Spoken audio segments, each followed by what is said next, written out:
देखिए, ये exit poll पर हम लोग विश्वास नहीं करते हैं। पिछली बार आपने लोकसभा चुनाव में देखा कि कहाँ कुछ हुआ कुछ, और इस तरह से हर चुनाव में किसी पर्टिकुलर किसी गठबंधन की तरफ जो रुझान दिखाया जाता है, ये टीवी चैनल में आजकल इस तरह की चीजें आ रही हैं जिसका कोई औचित्य नहीं है।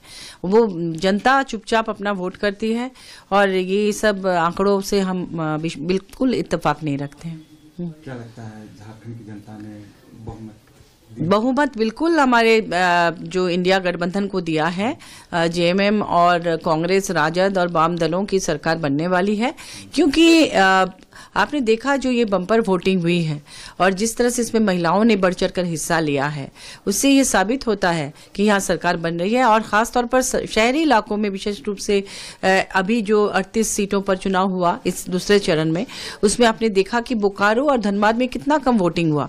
तो शहरी वोटर आमतौर पर माना जाता है कि इसमें भाजपा का आधिपत्य ज्यादा रहता है शहरी इलाकों में, तो वहां पर वोटिंग बहुत कम हुई है। उनके वोटर तो निकले ही नहीं हैं, और जो निकले हैं वो झारखंड मुक्ति मोर्चा और इंडिया गठबंधन के वोटर हैं।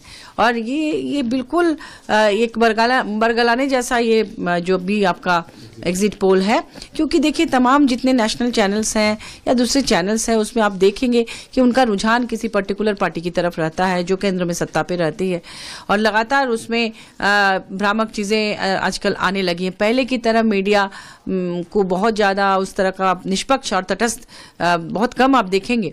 खासतौर पर जो तथाकथित बड़े चैनल्स हैं, उसमें कई बार इस तरह के भ्रामक चीजें आती हैं जो पिछले लोकसभा चुनाव में बिल्कुल साफ हो गया है।